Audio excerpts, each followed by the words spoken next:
saying it still needs to be verified, but he did at times say we have won. So he is sending the clear message that this is, he's putting his stake in the ground that this is now his election. You're absolutely right, Kate. This is as confident and as bullish as we have heard Joe Biden on this election since the votes started to be counted. You essentially heard him walking up to the line of saying, once all of these votes are counted, he believes that he will be the victor. So not declaring victory outright. In fact, he said that's not what he was here to do, but making it very clear that he feels very optimistic about the vote count, about where it is going in these critical states.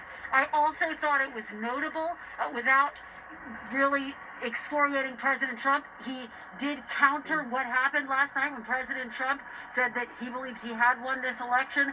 Biden saying, look, every single vote still needs to be counted. That is a critical part of our democracy. And then that final point, Kate, where you heard him really try to begin the process of saying that he will try, if he is in fact elected, to bring this country together, acknowledging the fact that the divisions are very deep, that the margins in these states are very tight, and that there are a whole lot of people who voted for Donald Trump. If he does in fact pull out a victory, this will not have been the blowout the Democrats were hoping for. It doesn't look like they're going to win back the Senate. And so he will need to address that part of this issue on day one. And he's making it clear that he realizes that that is going to be a big challenge if he does, in fact, go to the White House, Kate. All right, Kristen Welker, stand by. Let me go to Hallie Jackson, who's over at the White House. And Hallie, I'm going to ask this in all seriousness. We have not yet projected many of these races that Vice President Biden just cited. But if his numbers are accurate, if he's accurate in saying that they project they will reach that 270, is there any chance the President of the United States would concede? So, Kate, based on, let me keep this answer really based on the reporting that I have from talking to people in and around the president's campaign here. It would have to be, and this is again based on my analysis of this, an extremely clear victory for Joe Biden. There would have to be, I think, a mathematical improbability or impossibility that President Trump could win. I do think that the defiant stance that you have seen from the Trump campaign over the last 14 hours or so is an indication that they are unwilling to budge until it is extremely clear in some of these key states that the president has no path to victory, if ultimately that is what ends up happening here. And the way that things are going, Kate, as we talked about, as you just talked about with our colleague Morgan Radford there in North Carolina, as we're seeing with some of the return coming in, some of the vote count coming in from places like Pennsylvania, places like Arizona, Nevada, this is going to take a while. Days, a day, days, plural, maybe even into next week in some of these places. So I do think it would have to be extremely crystal clear for the president to concede. Now, he has said over the last couple of weeks here, when he's been pressed by reporters, if he is considering, for example, if on election night he was considering a concession speech or an acceptance speech, he said he hadn't been thinking about it at that point. But remember, this is a president who had to be, frankly, pushed repeatedly to acknowledge that he would accept the results of the election after spending several months working to sow doubts about the legitimacy of the election. An election that, again, as we are now seeing on the other side of it, right, with Election Day a day behind us, was carried out largely as expected. A lot of mail-in ballots were received. The vote counting is taking a long time. Our reporting indicates no major issues with irregularities, for example, any issues with, foreign interference, et cetera, based on what our Vote Watch team has been reporting out, Kate. So that is sort of my sense of where things go. Obviously, as we always say, in these instances, the sort of Donald Trump caveat here, things could change at a moment's notice, but I do think that the stance we're seeing from the campaign today is an indication that they are not going to be willing to concede too early if that ends up being where this is headed. All right, Hallie Jackson at the White House, thank you so much for being with us. NBC News Justice correspondent Pete Williams is with us now as well. Pete, you've been reporting on what's happening in Pennsylvania specifically and the legal challenges that President Trump's campaign is filing. So far, I think you can say that most of these legal challenges are about the rules or the structure for what's happening now. Extending the mail ballot deadline, what kind of challenges people can bring, how closely can they watch the ballots being opened, all that kind of thing. It's all about sort of the rules of the game, not the score. If it turns out that the vote in Pennsylvania could come down simply to the ballots that were received during the extended deadline, that is today, that is to say from 8 o'clock last night, when the law says they have to be received, until 5 o'clock Friday, when the state Supreme Court extended the deadline, if you look at the mail ballots that were received during that period, if they could make a difference, then that's when I think you see the U.S. Supreme Court case that's just sort of sitting there get revived with the Trump campaign and the Republicans saying, you know, that deadline never should have been extended. It was done by a state court in Pennsylvania, and their theory of the case is that only the legislature can change the rules like that, not state court, not state election officials.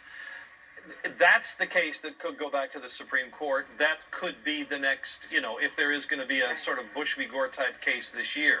Now, just late today, President Trump's lawyers, the Trump campaign lawyers, asked to have the campaign intervene in that lawsuit, which I just think is sort of a placeholder to get ready just in case. We're a long way from there now. And of course, who knows what difference Justice Amy Coney Barrett may make on all of this. Well, that's a what I lot was of just pressure going to on ask. her. I was just going to ask, with all your years of experience, Pete, covering the Supreme Court, what happens if this does now land with this new court? I wish I could tell you that those years of experience give me the answer. You know, there's two ways to look at this. Number one is I think she'll face a lot of pressure to recuse because of the unique circumstances that brought her to the court so close to the election, the statements made by the president, all that. On the other hand, it does seem odd that somebody should have to recuse for what someone else said. So, you know, we're kind of in a difficult situation, a kind of a no man's land situation there. But so far, it's all being duked out on the local level, lawsuits in Michigan, in Pennsylvania, in Nevada. But if it does come down to Pennsylvania, then I think you're going to see fights over basically every ballot. And it's this extended period, I think, that is going to be the big issue.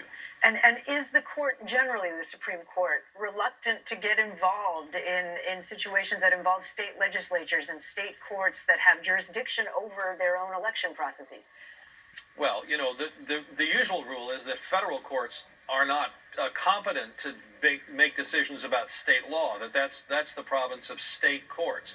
But the theory the Republicans are using here is that when the Supreme Court in Pennsylvania extended the deadline, it violated the U.S. Constitution, because there is a part of the U.S. Constitution that says that states choose their presidential electors, and that's, after all, what a presidential election is. It's to choose the slate of electors who will meet as the Electoral College in December, that the states choose their electors in the manner in which the legislature shall direct. Let me just interrupt you just for a moment, Pete. Stay with us.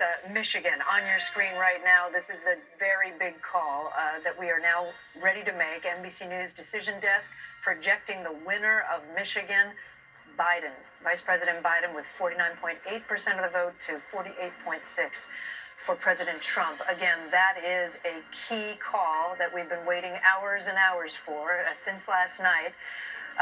Kristen Welker's been talking about the blue wall. We've all been talking about it. We've been talking about Pennsylvania, Michigan, and Wisconsin. Hallie Jackson at the White House, we now have Wisconsin blue on our map. We have Michigan blue on our map. That makes it significantly harder for the president. I'm juggling a lot here. Hallie, can you hear Kate? Oh, Kate, hi. Thanks so much. We're just dealing with some tech stuff here on the White House North Lawn. It has been quite the afternoon, as you can imagine, quite the last really 24 hours for President Trump here. Listen, here's where the race is sort of set up to go from here. The president's path to victory, the biggest battlegrounds, right? We now, a day after the election, we are not talking about things like, we're still talking about the battleground states, but the battlegrounds really are the courtrooms in these states. We are about to hear in the next, I'm looking at my watch here at the clock, 4:26. In the next couple of minutes, we are set to hear at 4:30 in Philadelphia from some of the president's top surrogates. We have not heard from President Trump yet today on camera, though we have heard from him on Twitter. But his son, Eric Trump, who is a key campaign advisor and surrogate, along with Laura Trump, also a key campaign member, Corey Lewandowski, Pam Bondi, the president's attorney, Rudy Giuliani. They will be in the Philadelphia area. Why? They're talking about these legal challenges that the president is mounting. I got to tell you, Kate, we knew this was coming, right? The reporting all along in the last several weeks has been that the president, if this looked to be on a knife's edge, as this race is now, would be pushing forward with legal challenges. There are some, according to the RNC, some 500 volunteer lawyers, firms ready to be mounting these legal challenges just in Pennsylvania alone on the president's behalf. So the fight now is in the courtroom as part of the president's, what the campaign sees as path to victory. They're still looking, of course, at some of the electoral college map. You were talking with Pete about the legal piece of it. On the political piece, they're looking at states like Pennsylvania. I have to tell you, their confidence level there is very high based on the numbers that they are seeing coming in. They are thinking that this is going to be a definitive win for President Trump based on where the numbers were in 2016 versus what they're seeing now in 2020. You can see where we are sort of with the overall electoral map here, 253, 214, and the popular vote, former Vice President Joe Biden ahead of President Trump there. And I'm looking at Pennsylvania, too early to call based on our count. But again, the campaign confident. They are also predicting that as early as Friday, it would be clear what's happening in Arizona, another race that is too early to call.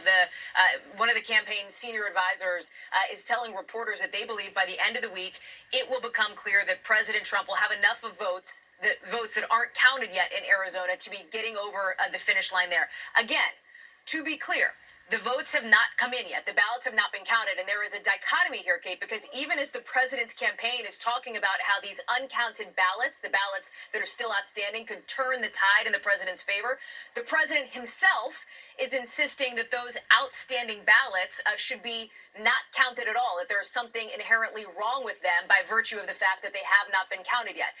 That is an incorrect assertion. That is an assertion that is not based in fact, although the president continues to insist that ballots he claims on Twitter are magically disappearing. He says that there are these surprise ballot dumps. There are no ballots that are being surprisingly dumped or that are disappearing or that are being found in favor of Joe Biden.